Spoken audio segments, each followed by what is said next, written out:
जिंदाबाद। भारत माता की जय हो। भारत माता की जय हो। मेरे बड़े भाई सुदीप गोवाना जी, हमारे छोटे भाई मंडल अध्यक्ष सतीश जी, नरेश जी मेरे बड़े भाई, सत्यवान जी, रणदीप पंचाल जी, सभी सुखपाल जी, धर्मजीत जी, जो भी श्रेष्ठ ज्येष्ठ हमारे कार्यकर्ता है, हमारे भाई बंधु है, सभी का मैं मेरी मातृशक्ति का, मेरी बहनों का भी मैं इस संक्रांत कार्यशाला में आप सबका बहुत बहुत स्वागत करता हूँ। आज दोपहर को भी कार्यशाला हमारी अलेवा में थी। वैसे तो 4 जगह है, लेकिन मेरा मुझे तो पार्टी की तरफ से आदेश था, संगठन की तरफ से, वो अलेवा और उचाना के लिए था। तो कल भी एक्चुअली मदर की दिक्कत थी, दिखा के लाए, तो आज मुझे डॉक्टर से मेरी अपॉइंटमेंट है, तो इसलिए मैंने पहले आपसे रिक्वेस्ट करी सुखदीप जी से, पहले मैं बोल लेता हूँ, उसके बाद आप कर लियो।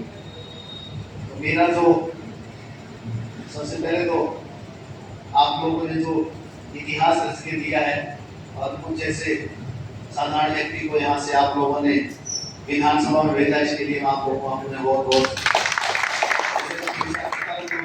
लेकिन आज क्योंकि हमारा संगठन हमारे लिए सर्वोपरि है और संगठन और पार्टी से बड़ा हमारे लिए कुछ नहीं। हमारे लिए भारतीय जनता पार्टी मां की तरह है और संगठन को भी हमने ऐसे ही सेवा करते रहना, संगठन को आगे विस्तार करना बढ़ाना है। हमारा दायित्व भी बनता है कि हम लोग संगठन को आगे बढ़ाएं, संगठन को साथ में लेकर। आप लोग वैसे संतुष्ट हो नहीं हो? मैंने अलेवा भी आपको आगे दे, मैंने अलेवा भी पूछा मन से, मैंने कहा एक बात पूछना चाहिए कि मैं आप लोग संतुष्ट हो नहीं, और मेरा दायित्व भी बनता है कि आपसे सलाह मशवरा ले, सारी चीजों की आपसे डिस्कशन करूं ताकि हम लोग आगे बढ़े। बनता है 10 मिनट की मीटिंग लो, बैठ आप लोगों से ही पता लगेगा मैं सब कुछ ठीक चल रहा है कि नहीं। मेरे में कोई कमी हो तो जरूर बताना, क्योंकि कमी से ही आप नहीं बताओगे दिक्कतें आएंगी।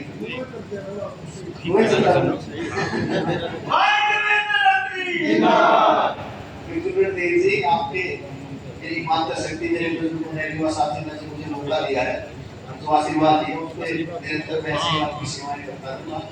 मैं तो इसलिए आपसे पूछ लेता हूँ कि क्योंकि संगठन हमारे लिए सर्वोपरि है, संगठन को साथ रखना हमारे लिए हमारा दायित्व बनता है। हमारे लिए तो पार्टी मां की तरह है, मां की तरह हमें पूजा करनी चाहिए। तो आप लोगों से इसलिए पूछ रहा हूँ कि सब कुछ ठीक है, ताकि सब कुछ पता लगे कि सारी चीजें ठीक से रहेंगी।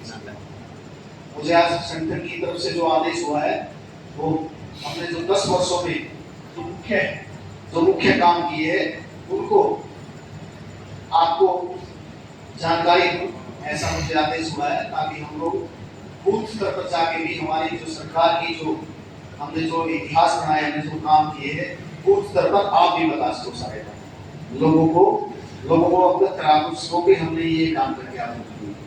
वैसे तो मैं हमने इतने बड़े बड़े इतिहास रच दिए, चाहे धारा 370 हो, चाहे हमारा भव्य राम मंदिर हो, लेकिन फिर भी कुछ काम, ऐतिहासिक काम जो हमारे हरियाणा में हुए हैं, तो हमारे सेंटर की तरफ से वो साथ यही है।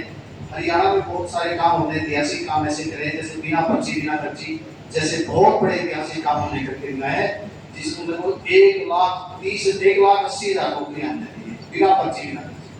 तो हमारे पूर्व के जो मुख्यमंत्री थे श्री मनोहर लाल जी, उन्होंने इतना बड़ा जो बिना पर्ची का काम करके दिखाया, जिस चीज को लोग मानते नहीं थे, क्योंकि ये तो हो ही नहीं सकता, पॉसिबल ही नहीं है, उसको इम्पॉसिबल को पॉसिबल कर दिया। पहले की सरकारें थी, उनमें बच्चे लगा करते, लिस्ट से पहले ही अखबारों में नाम आ जाया करते थे, अगर भाई इस मंत्री का भतीजा है, इस ऑफिसर का भतीजा है, भाई है। लेकिन आज क्या हालात देखिए, जो अंतिम पायदान पे खड़ा हुआ व्यक्ति है उसको लाभ पहुंचे। हमारी सरकार का उद्देश्य यही है कि अंतिम पायदान में खड़े हुए, पंक्ति में खड़े हुए अंतिम व्यक्ति तक लाभ पहुंचे। पहुंच रहा है कि नहीं पहुंच रहा है? तो उसी संदर्भ में मुझे आज बोलने का मौका मिला है, संगठन की तरफ से मुझे आदेश हुआ है। जैसे हमारे सैनिक परिवार है, उनके लिए हर क्षेत्र में हमने काम किया है। हमारा कर्तव्य है कि मातृभूमि के लिए जान देने वाले शहीदों के परिवारों और उनके आश्रितों का सहारा बने। इसी दिशा में हमने स्वतंत्रता सेनानियों व उनकी विधवाओं को की पेंशन 25,000 रुपए से बढ़ाकर 40,000 रुपए कर दिया। बहुत अच्छा काम किया। युद्ध में शहीद सैनिकों के परिवारों के लिए अनुग्रह राशि बढ़ाकर 1 करोड़ रुपए कर दिया। ये हमारी सरकार ने बहुत बड़ा काम करके दिखाया। इस तरह से शहीद परिवारों शहीद सैनिक परिवारों के 410 आश्रितों को सरकारी नौकरियां दी। ये भी बहुत बड़ा काम है। जैसे युवा है, युवा हमारे देश का बहुत बड़ा भविष्य है और देश आज युवाओं के कंधे पे है। युवाओं के लिए उन्होंने बहुत काम किया। हमारी सरकार ने ऐतिहासिक काम किए हैं। पिछले 10.5 साल में 1,80,000 जैसे मैंने आपको बताया सरकारी नौकरियां दी है, बिना पर्ची बिना खर्ची के। और कानून का आधार बनाकर कौशल रोजगार में गारंटी की भी हमने सुविधा दी है। जैसे इस बजट में हमने कौशल रोजगार के जो बच्चे हमारे 5 साल से ऊपर के 5 साल जिनको हो गया वो गारंटी नौकरी की गारंटी भी दी। इसके साथ साथ हमने 13 लाख बच्चे जो सीईटी का परीक्षा हुई थी उसमें कितना ऐतिहासिक काम हमारी नायब सैनी जी की सरकार ने किया। आप सबने देखा, अभिभावक थे हम। जैसे चीनी में सुदीप भाई साहब को वहां भी बता रहा था, आप सबको बता रहा था चीनी स्कूल के पास मकान है, तो बच्चों के साथ जो अभिभावक आए हुए थे वो बाहर बैठे थे। मैंने उनको अंदर बुलाया, अंदर बुला के मैंने उनसे बात की तो मतलब इतना गुणगान कर रहे थे सरकार का, इतना प्रशंसा कर रहे थे, मैं मतलब आश्चर्य से दिखा। उन्होंने कहा कि आज तक हमने ऐसी सरकार नहीं देखी जो इतने बड़े लेवल पे इतना सफल जो हमने पेपर दिलवाए बच्चों को, परीक्षा दिलवाई है, बहुत बड़ी बात है।